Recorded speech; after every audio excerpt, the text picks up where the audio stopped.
नमस्कार। आज है हमारा इस कैलकुलेटर प्रोजेक्ट का तीसरा पार्ट। और ये तीसरा पार्ट आने में थोड़ा सा देर हो गया क्योंकि जो दूसरा पार्ट है वो यूट्यूब से डिलीट हो गया था, तो उसको मैं फिर से दोबारा जो है एक्टिव करके दोबारा अपलोड किया था रिकॉर्ड करके, इसलिए हमारा ये तीसरा पार्ट नहीं आया था। तो आज की जो हमारा पार्ट में काम होगा वो होगा इस परसेंट को लेकर, जो हम जैसे दूसरी वाले वीडियो में बताया था कि इसको लेकर ही एक वीडियो आएगा जो हमारा परसेंट मैनेजमेंट करेगा। तो इसका पार्ट हमारा ये कंप्लीट हो चुका है और मैं इसका कोड ऑलरेडी लिख के रखा हूँ क्योंकि इसको काफ़ी टाइम लगा ट्राई करने में, इसको समझने में, इसको एक्सेप्ट करने में और इसको जो है डिवाइडेड करने के लिए, अलग अलग में पार्ट में डिवाइड करने के लिए। तो हमारा इसीलिए हमारा ये वीडियो आने में देर हो गया और यूट्यूब से डिलीट भी हो गया था दूसरा पार्ट। तो चलिए हम शुरू करते, ज़्यादा बातचीत ना करें। तो हमारा काम क्या था कि इसे हम मैनेज करेंगे। तो इसको मैंने यहाँ पर एक फाइल में ये ओपन किया था, इसमें काम किया था, ये भी वही सेम काम हुआ था परसेंट को लेकर, और इसमें हमारा कंप्लीट हुआ है परसेंट का काम। तो चलिए मैं ऊपर से स्टार्ट करता हूँ और ऊपर चले आते हैं हम। तो यहाँ पर जो हमारा ये वैल है ना, ये वैल हमारा इनपुट बॉक्स का वैल्यू है, जो मैंने ऐसे ही रखा था अलग के लिए, क्योंकि वहाँ पर अगर मैं डायरेक्टली इसको मैनेजमेंट करता तो काफ़ी दिक्कत हो सकता था। इसलिए मैंने यहाँ पर वैल्यू ऑलरेडी स्टोर करके रखा है ताकि हमें काम करने में आसानी हो। तो यहाँ पर हमारा जो काम है वो वैल है, जो हमारा इनपुट बॉक्स में वैल्यू आ रहा है, और मैं इसे यहीं पर समझा दूंगा। आपको ये खुद से अपने कैलकुलेटर में इसको ले जाना है कोड को और उसमें सेटअप करना है, ये आपको खुद से करना है और ये आप कर लोगे। अगर आप एक्सपर्ट हो और जावास्क्रिप्ट को अच्छे से समझ गए हो तो आप कर लोगे, अगर नहीं समझे हो तो आपको ये मुश्किल होगा। तो जो मैं आप रिक्वेस्ट करता हूँ कि आप लोग जो हमारा व्हाट्सअप ग्रुप में जल्दी से ज्वाइन हो जाओ सब लोग, और चैनल पर भी ज्वाइन हो जाओ, क्योंकि दोनों जगह पे आपको हेल्प मिलेगा, जो बिगिनर्स है उनके लिए भी और एडवांस में जो ऑलरेडी कंप्लीट कर चुका है जावास्क्रिप्ट को उनको लिए भी। क्योंकि जावास्क्रिप्ट में बात है कि हर वक्त अपडेट आता रहता है और हर हर जो भी चाहो आपके मन में जो आता है वो आप कर सकते हो। तो इसी तरह का जो एडवांस नॉलेज है वो आपको प्राप्त करना है, इसलिए आप हमारे कम्युनिटी को ज्वाइन कीजिए। और इसमें से पहले, आज से पहले आपने कितने लोगों को कैलकुलेटर बनाया था अपने खुद से, वो आप हमें कमेंट करके बताओ। और जो लोग नहीं बनाया था वो भी बताओ कि हम कभी को क्या कर रहे हो आप लोग, कब तक आपने जावास्क्रिप्ट को कंप्लीट किया, या फिर जावास्क्रिप्ट का ट्यूटोरियल अभी आप सीख रहे हो, या क्या है आपके बारे में बताओ, और ताकि मुझे जानकारी मिलेगा, मुझे खुशी होगा। तो आप कमेंट में बता दीजिए और जो व्हाट्सअप कम्युनिटी को ज्वाइन कर लीजिए। और जो लोग नहीं जानते वो इस वीडियो को देखकर समझ जाएंगे, तो शायद मुझे अंदाज़ा होगा कि आप लोग जो बिगिनर्स है वो भी इस कोड को वहाँ पर सेटअप कर पाएंगे। तो हमारा जो यहाँ पर हमने काम किया, क्या काम किया, हमारा परसेंट, हमारा जो मुद्दा होगा वो किस पर होगा, परसेंट पर, क्योंकि हमें परसेंट ही तो निकालना है ऐसे कैलकुलेशन करके। जैसे 250 है, +50, फिर +50, फिर +150, मैंने ये नंबर रखा है। उसके बाद जो हमारा कैलकुलेशन करके टोटल आएगा उसमें 10% माइनस कर दो। अब 10% माइनस करके जो हमारा बचा है उसमें +10 करो, फिर -50 करो। तो मैंने यही इसे बोला है। अगर तो हमारा काम क्या होगा कि यहाँ पर ARR में हमने वैल को, यानी जो हमारा इनपुट बॉक्स में वैल्यू आया उस वैल को हम स्प्लिट कर दिया परसेंट से, यानी ये हमारा परसेंट हमने यहाँ से स्प्लिट किया। तो अब हमारे पास बचा क्या, 250 बचा एक, उसके बाद हमारा 50 बचा, फिर से 50 बचा, फिर से 150 बचा, ये 150 हमारे पास बच गया है। इस तरह से हमारे पास एक वेरिएबल आ चुका है। और एक में क्या आया है, माइनस आया है, एक में -10 एक वेरिएबल में है। उसके बाद फिर से हमारे पास क्या था, एक में +10 था, फिर 50 था। तो हमने इसको 3 हिस्से में बांट दिया। ये स्प्लिट की मदद से हमने 2 हिस्से किया, क्योंकि ये हमारा अभी यहाँ पर है नहीं, ये जो हमारा पार्ट है ये है नहीं, तो यहाँ पर हमें 2 हिस्सा हुआ। परसेंट में डिवाइड किया तो हमारे पास -10 जो है वो कहाँ पर आया है, इसी जगह पे आ गया है। तो हमें इसको भी अलग करना पड़ेगा। तो ये हमारा इस तरह से दो हिस्सा हो गया, ये पहले वाले हिस्सा अलग और दूसरे वाले हिस्सा अलग। तो मैं इसे कमेंट कर लेता हूँ और इसी को हमने दो हिस्सों में डिवाइड कर दिया। ये तो हमारा ये ARR में स्टोर किया, दो हिस्से में डिवाइड करके एरे में एरे बन गया। जैसे हमने स्प्लिट किया तो हमारा एरे बना और उस एरे को हमने कहाँ पर स्टोर किया, ARR वेरिएबल में, ARR वेरिएबल में। अब हमने ऑपरेटर को गेट करना है हमें कि हमारे पास जो परसेंट जो है ना, उससे पहले कौन सा ऑपरेटर है लास्ट फास्ट, यानी परसेंट के से पहले कौन सा ऑपरेटर आता है, प्लस माइनस डिवाइड या मल्टीप्लाई। तो वो हमें इस ऑपरेटर वेरिएबल में स्टोर करना है। उसके बाद ऑपरेटर इंडेक्स, यानी जो हमारा ये परसेंट है उससे पहले जो हमारा ये इंडेक्स है वो किस इंडेक्स पर है। अभी तो 3 इंडेक्स पर है, लेकिन अगर कोई यूज़र इस तरह से 170 डालेगा तो अब क्या आ जाएगा, 1 0 1 2, ये 4 इंडेक्स पर चला जाएगा। और एक और नंबर आ जाए तो 5 इंडेक्स पर। तो हमें तो ऐसा नहीं चाहिए ना, कि हमारा तो ये सेपरेट नहीं रहेगा ना कि यूज़र 10% ही डिस्काउंट करेगा। शायद उसको डिस्काउंट करने में जो आएगा वो 3 नंबर भी हो सकता है, 4 भी हो सकता है। तो इसीलिए हमने यहाँ पर ऑपरेटर को गेट करना है कुछ इसी तरह से, और डायरेक्ट हम गेट नहीं करेंगे। उसके बाद ऑपरेटर इंडेक्स आया, फिर हमने यहाँ पर नम वेरिएबल में क्या किया कि ये जो हमारा है ना यहाँ पर, अब मैं इसे अलग कर लेता हूँ क्योंकि ये जो हमारा 10 है ये ऑपरेटर हमारा कहाँ पर है, किस इंडेक्स, 3 इंडेक्स पर है। उसके बाद ये जो नम है, ये नम में हमने क्या किया, अब माइनस, और यहाँ पर जो हमारा ये माइनस है उसके बाद 10 है, फिर परसेंट का साइन है। तो अब यहाँ पर इन दोनों के बीच में यहाँ पर ये 10 है, तो इस 10 को हम इन दोनों में से जो बीच है इन दोनों को रिमूव करके सिर्फ 10 को स्टोर कर रहे हैं, कहाँ पर, इस नम वेरिएबल पर। तो ये हमारा काम हो गया, ये मैं अभी रिमूव कर देता हूँ। तो इतना काम होने के बाद हमें इन सब वेरिएबल में स्टोर करना है। तो ये कैसे हमने स्टोर किया, यहाँ पर आप देखो, अब हमने यहाँ पर जो एरे है इसके ऊपर लूप चलाया, फॉर लूप चलाया, लेट आई इक्वल टू कहाँ तक चलाए, एरे के 0 इंडेक्स, यानी पहले एरे से पहले वाले इंडेक्स, यानी इस इंडेक्स में, इसमें नहीं, 0 इंडेक्स में ये आता है और फर्स्ट इंडेक्स में ये आता है। तो हमें 0 इंडेक्स में लूप चलाना है और कितने बार चलाना है, उसकी लेंथ तक चलाना है, यानी 0 की लेंथ जितना बार है उतने तक लूप चलाना है। उसमें से फिर -1 करना है, यानी लेंथ तक चलाओ और -1 से चलाओ, यानी ये 0 5 1 स्पेस 5 फिर 5 फिर स्पेस 0 5, इस तरफ से चलना है। -1 का मतलब ये उल्टा तरफ से आएगा। अगर -1 हम ना देते और ऐसे ही ब्लैंक उसको रिमूव कर देते या फिर +1 करते तो ये चलता है इस तरफ से 5 2 5 0 स्पेस 5 0 स्पेस 5 0 स्पेस 1 5 0, इस तरफ से चलता। तो हमें इस तरफ से तो जाना नहीं है क्योंकि परसेंट हमारा कौन सी साइड है, इस साइड में है, तो इस साइड से इस तरफ इस तरह के हमें जाना है। तो इसीलिए हमने यहाँ पर -1 दिया। अब हमारा ये लूप का पहला जो आर्गुमेंट है वो पास किया, और सेकंड आर्गुमेंट हमने पास किया आई ग्रेटर देन, कब तक चलना है, जब तक 0 नहीं हो जाता। यहाँ से आप चलना स्टार्ट करो, ये -1 -2 -3 करके चलो, और जब तक ये 0 में नहीं आ जाता तब तक चलना है। अब चलना है और वहीं पर हमने माइनस माइनस कर दिया, लूप को डिक्रीमेंट कर दिया क्योंकि यहाँ पर डिक्रीमेंट ही हो रहा है। और तो हमारा ये -1 0 तक जब तक नहीं चलेगा तब तक चलना है। अब हमारा जो कंडीशन, हमारा लूप चल गया इस पूरे इंडेक्स में, यानी यहाँ पर पूरा इंडेक्स में चल गया। तो हमने अब यहाँ पर क्या चेक किया कि ARR 0, यानी ARR में 0 है। हाँ, ARR के 0 इंडेक्स में ये हमारा वेरिएबल है।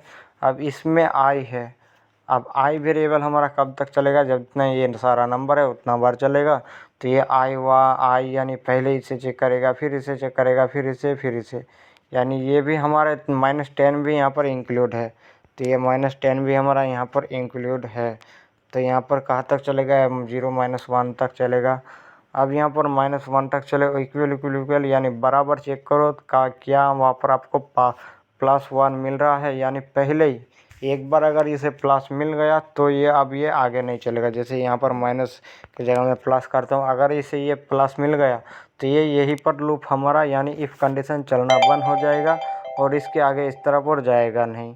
अब दूसरा हमारा सेम कंडीशन प्लस में है तो सेम कंडीशन माइनस में भी किया, फिर मल्टीप्लाई में भी किया, फिर डिवाइड में भी किया, सेम कंडीशन तीनों जगह पे कर लिया। अब उसके बाद यहाँ पर हमने ऑपरेटर को गेट किया कि यहाँ पर जो हमारा ऑपरेटर है यानी प्लस है कि माइनस है कि डिवाइड है, तो जो हमारा कंडीशन मैच हुआ यानी प्लस मैच होगा तो प्लस मिलेगा, माइनस मैच होगा तो माइनस होगा। तो यहाँ पर तो उसी कंडीशन को हमने लिया।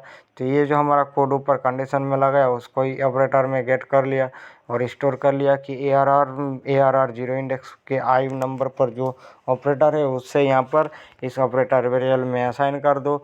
और उसके बाद ऑपरेटर इंडेक्स को निकालना है, तो आई को हमने यहाँ पर असाइन कर दिया कि कितने नंबर इंडेक्स पर ये लूप चला है, ख़त्म हुआ।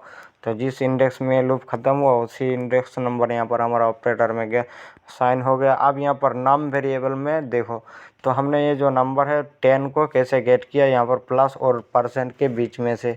तो माइनस है तो माइनस और परसेंट के बीच में, अगर डिवाइड रहता तो डिवाइड परसेंटेज के बीच में। तो वो हमारा ऑपरेटर तो यहाँ से हमने गेट कर लिया, इफ़ कंडीशन में चेक कर लिया कि जो ऑपरेटर मैच होगा उसी में चलेगा। तो अब यहाँ पर हमने नम किया, इक्वल टू किया, फिर पार्स इंट किया, उसके बाद एरे 0 इंडेक्स को किए, 0 इंडेक्स को सब स्ट्रिंग किया और i+1 कर लिया। तो सब स्ट्रिंग क्या करते, हमारा किसी भी स्ट्रिंग में से उसका सब स्ट्रिंग निकालता है, यानी स्ट्रिंग के अंदर में से किसी स्ट्रिंग को निकालेगा। और कैसे निकालेगा, इंडेक्स नंबर से, और इंडेक्स नंबर से। तो हमने यहाँ पर इंडेक्स नंबर दिया 1 2 3 करके 0 से लेकर जितने बार वो लूप चलेगा उतना ही तक हमने यहाँ पर पास कर दिया। जब तक ये जैसे ही इसे मिल जाएगा तब वहाँ पर +1 कर दो, तो वो हमारा नंबर मिल जाएगा यानी ऑपरेटर मिल जाएगा। क्योंकि लूप हमारा हमेशा एक बार कम चलेगा। अगर आप 1 से चलाओगे तो यहाँ पर 2 3 अगर 1 से 3 तक चलाओगे तो 1 2 और 3, 1 और 2 चलेगा, 3 चलेगा नहीं। तो हमें 3 में जाने के लिए +1 करना पड़ेगा। तो इसीलिए हमने इस तरह से 3 को +1 कर दिया, जो हमारा स्ट्रिंग आता है यानी इंडेक्स नंबर से स्ट्रिंग को निकालता है और यही काम करता है। अब पार्स इंट वेरिएबल में दिया क्योंकि इसे हमें इंटीजर में चाहिए, तो यहाँ पर इंटीजर में हमने इसे गेट कर लिया एरे की 0 इंडेक्स से। अब इसके बाद हमारा लूप को ब्रेक कर दो और आगे नहीं चलना है। जैसे ही आपको पहला कंडीशन एक ऑपरेटर मिल जाता है उसके बाद आप ब्रेक हो जाओ और दूसरा आपको नहीं ढूंढना है। अब जो हमारा न्यू एरे है इसमें हमने एक न्यू एरे बनाया जहाँ पर हमने इसे स्टोर कर लिया। अब इसे यहाँ पर किसको स्टोर किया, एरे 0 इंडेक्स में, यहाँ पर स्लाइस किया 0 और ऑपरेटिंग इंडेक्स यानी रिमूव द एक्सट्रैक्टेड नंबर। जो हमारा इस एरे में यहाँ पर +10 है, अब ये +10 को हमने यहाँ से रिमूव कर दिया।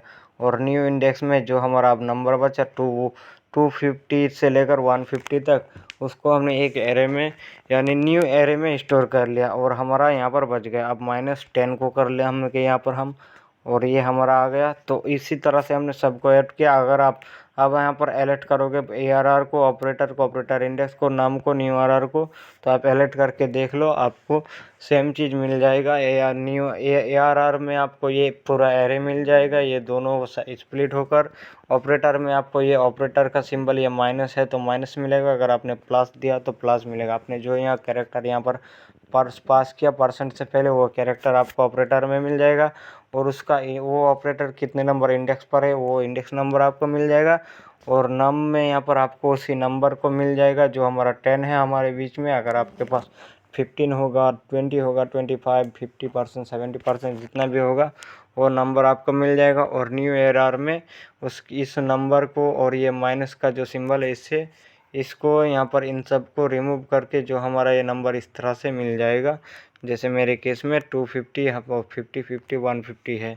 अगर आप कोई दूसरा नंबर पास करते हो तो आपको वो नंबर मिल जाएगा न्यू एरे में। अब यहाँ पर आगे बढ़ते हैं हम, और इंडेक्स में अब यहाँ पर इंडेक्स क्या ARR की लेंथ को हमने इंडेक्स किया, यानी हमारा ARR का लेंथ कितना है, 2 है या 3 है या 4 है, जितने भी हमारा ARR का लेंथ है उसमें हमने आ गया और इंडेक्स वेरिएबल में स्टोर किया जितने भी इंडेक्स है।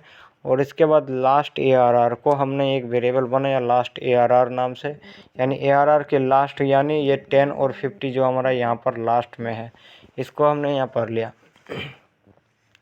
अब हमारा लास्ट ARR है, तो अब यहाँ पर आई लूप चलाया और कहाँ तक चलाया, एरे की लेंथ तक। और यहाँ पर हमारा आई इक्वल अगर ARR के लेंथ में -1 आता है तो यहाँ पर ARR लास्ट ARR को स्टोर कर लो और ARR आई में। तो अब हमारा जो हमारा ये ARR का लेंथ -1 होगा, तो -1 होकर आएगा और पीछे की तरफ से, और हमारा जैसे ही मिल जाएगा, एक ARR को मिल जाएगा तो दूसरा 0 इंडेक्स को अब ये स्टोर नहीं करेगा। 1 इंडेक्स को एक बार स्टोर कर लिया तो 0 इंडेक्स को स्टोर नहीं करेगा। अब ये हमारा जो एरे लास्ट ARR में हमारा बचा है तो उसको हमने इवेल कर लिया, कैलकुलेशन कर लिया, यानी जो हमारा 10 और 50 है उसको हमने कैलकुलेशन कर लिया। और यहाँ पर 10 और 50 हमारा 10 में से 50 का अगर माइनस करोगे तो कितना आएगा, वो हमारा सब्ट्रैक्ट करोगे तो 40 आएगा, तो वो -40 यहाँ पर हमने लास्ट ARR में फिर से असाइन कर लिया इवेल करके। और अगर आप चेक करोगे तो यहाँ पर 50 आएगा। मैं इसे कमेंट कर लेता हूँ क्योंकि मुझे इसका ज़रूरत नहीं। अब यहाँ पर नम वेरिएबल में हमने एक जो हमारा नंबर है वो 10 या 50 उसे हमने स्टोर किया। क्यों स्टोर किया? क्योंकि इवेल जो है हमारा स्ट्रिंग को ही कैलकुलेशन करेगा, ना कि नंबर को कैलकुलेशन नहीं करेगा। तो इसीलिए हमने इसको बैकटिक के अंदर वेरिएबल को यूज़ किया ताकि हमारा ये वेरिएबल में जो भी नंबर आएगा वो हमारा नाम वेरिएबल में स्ट्रिंग के हिसाब से इंडेक्स असाइन हो जाएगा। और नम का लेंथ अगर इक्वल हमारा 3 है तो यहाँ पर क्या करो, नम में फिर से क्या करो, पार्स फ्लोट करो और नंबर को उसके साथ डिवाइड कर दो 100 से। यहाँ पर हमारा परसेंट निकल गया। अब जो हमारा 10% है तो यहाँ पर हमारा नम का लेंथ 3 होगा तो ये डिवाइड करेगा 100 से डिवाइड कर देगा। अगर इसका लेंथ 3 नहीं आता है, 2 आता है, तो हमारा क्या होगा, हमारा जो परसेंट आता है वो किस तरह से हम जावास्क्रिप्ट में अगर कैलकुलेशन करते हैं तो किस तरह से करते हैं। यहाँ पर हम जो ऐसे देखते हैं हमारा 10, तो हमारा 10% जो आता है उसे हम डायरेक्ट तो इस तरह से नहीं देते ना, तो इसलिए हमें .10 करना पड़ेगा। अगर ये हमारा 100% ही डिस्काउंट होगा तब ये हमारा 100 इस तरह से बन जाएगा। इस तरह से हमारा 100 बनेगा नंबर। और नहीं, अगर 100% नहीं होगा तो ये डॉट में आ जाएगा। तो इसीलिए हमारा ये हमने डॉट ऑपरेटर को बाद यहाँ पर नंबर को असाइन कर दिया नम वेरिएबल में, ताकि ये हमारा स्ट्रिंग में असाइन हो जाए। और 0.0 इसके बाद यहाँ पर हमारा नंबर आ जाए जो हमारा परसेंट है, जो परसेंट हमने दिया है। इसके बाद यहाँ पर कैलकुलेट नाम से एक एरे बनाया जो हमारा कैलकुलेशन करेगा और कैलकुलेशन करके स्टोर करेगा। तो इसमें फिर से हमने इवेल किया न्यू एरे, यानी जो हमारा एरे, ये जो हमारा न्यू एरे आया है इसे हमने कैलकुलेशन कर लिया। जो हमारा टोटल कैलकुलेशन करके जो हमारा रिजल्ट आया वो उसे हम कैलकुलेशन वेरिएबल में असाइन कर लिया। अब यहाँ पर परसेंट को लिया और कैलकुलेशन वेरिएबल को मल्टीप्लाई कर दिया नंबर से, यानी जितने भी हमारा परसेंट है उससे हमने मल्टीप्लाई कर दिया। तो अब हमारा कैलकुलेशन नंबर में क्या आया, फिर से कैलकुलेशन को माइनस कर दिया, क्योंकि हमारे केस में 10% माइनस था तो हमने माइनस कर लिया। और इस माइनस के जगह आप यहाँ पर फिर से बैकटिक लगा के डॉलर ऑपरेटर का यूज़ कर सकते हो। तो मैंने डायरेक्टली माइनस कर दिया, और आप चाहो तो डॉलर ऑपरेटर का यूज़ कर सकते हो, क्योंकि मैंने यहाँ पर जो वेरिएबल किया था इसीलिए। और जब आप कैलकुलेटर में इसे इंजेक्ट करोगे तो आपको ये माइनस के जगह डॉलर कर्ली ब्रैकेट के अंदर वो नम को पास कर देना, नम को नहीं, सॉरी, ऑपरेटर को पास करना है। इस ऑपरेटर को पास करना है वेरिएबल को, ताकि इस हमें जो ऑपरेटर यूज़र टाइप करेगा वो यहाँ पर आ जाएगा। और इसके बाद यहाँ पर हमने कैलकुलेशन वेरिएबल में फिर से इवेल कर दिया जो हमारा ये नंबर मैनेज हुआ, यानी कैलकुलेशन नंबर। और परसेंट जितने भी आया उसको हमने माइनस कर लिया, जितने भी हमारा परसेंट था वो यहाँ पर हमारा आ गया है। तो उस परसेंट को हमने यहाँ से ऐसा स्टोर कर दिया। अगर परसेंट हमारा 20 था तो 20 माइनस करो, 50 था तो 50 माइनस करो, जितने भी परसेंट होता है उसे माइनस कर दो, और कैलकुलेटर में असाइन कर लिया। अब फिर से कैलकुलेशन वेरिएबल में इवेल कर दिया जो हमारा ये मैनेजमेंट था, ये कैलकुलेशन करके जो हमारा ये कैलकुलेटर वेरिएबल में असाइन हुआ उसको हमने फिर से इवेल कर लिया, यानी कैलकुलेशन कर लिया, ताकि हमारा रिजल्ट आ जाए। अब न्यू एरे में हमने न्यू ARR को फिर से स्ट्रिंग में स्टोर कर लिया, फिर कैलकुलेशन वेरिएबल में असाइन कर लिया कैलकू को और उसके साथ न्यू ARR को, यानी जो हमारा न्यू एरे है उसको और जो हमारा कैलकुलेशन में नंबर आया था उसे हमने स्टोर किया। अब दोनों को फिर से हमने इवेल कर लिया और ये हमारा नंबर आ गया, टोटल नंबर इस तरह से हमें मिल के आ गया। तो हम अब अगर हम इसे रन करेंगे अभी तो हमारा ये नंबर आ जाएगा, यानी इसका जो इतना भी परसेंट था वो हमें मिल जाएगा। ये 410 यानी 410 आया। तो अब मैं इसे जो है हमारा रियल कैलकुलेटर में यूज़ करता हूँ जो मेरे फ़ोन में दिया हुआ है। तो एक बार और हम चेक करेंगे तो ये 410 हमारा टोटल नंबर आया। तो अब यहाँ पर 250, 50, 50, 150, उसमें से -10%, फिर +50 -50। तो अब यहाँ पर मैं कैलकुलेटर ओपन कर लेता हूँ और आपको दिखा देता हूँ 410 आया कि नहीं। तो इससे जो भी हमारा नंबर होगा वो रिमूव हो जाएगा। अब ये 250 था, उसमें +50 था, फिर से +50 था, उसके बाद फिर से प्लस कितना था 150 था, माइनस कितना था 10% था, उसमें फिर से क्या करना था माइनस कितना 10 करना था या प्लस करना था, तो +10 करना था। फिर से हमें +10 करना है, उसके बाद फिर से -50 कर देना है। अब आप देख सकते हैं हमारा 410 410 आ गया, जो हमारा इस कैलकुलेशन में आ गया। तो अभी आपका काम होगा कि आपका ये जो काम होगा ये आपको इसी कोड को इंजेक्ट करना है हमारा कैलकुलेटर में। ये आप कितने लोग आप में से करते हो, करके मुझे कमेंट में बताओ, ताकि मुझे खुशी होगी और मुझे भी पता चलेगा कि आप लोग कितना अच्छा सा काम करते हो। मैंने सारा काम करके दिया, आपको सिर्फ कोड को असाइन करना है। आप डायरेक्ट कॉपी पेस्ट करके ऐसा कॉपी करके पेस्ट ना करो। और मैं सोर्स कोड इस कैलकुलेटर जैसे ख़त्म होगा, कंप्लीट हो जाएगा, तो आपको सोर्स कोड भी मिल जाएगा लास्ट वीडियो में इस कैलकुलेटर की। और नेक्स्ट चैप्टर में हमारा जो ये रैंडम पासवर्ड जनरेटर है, इसे हमने बनाया था, तो आप इसका भी यूज़ कर सकते हो। इसको इस वाली वीडियो को ज़रूर देखना, क्योंकि यहाँ पर हमारा नंबर ये कुछ इस तरह से हमने जनरेट किया है, जितने भी नंबर यूज़र बनाना चाहेगा। तो इसका भी वीडियो आपको ज़रूर देखना है, और मिलते हैं नेक्स्ट वीडियो में। Thank you, keep watching.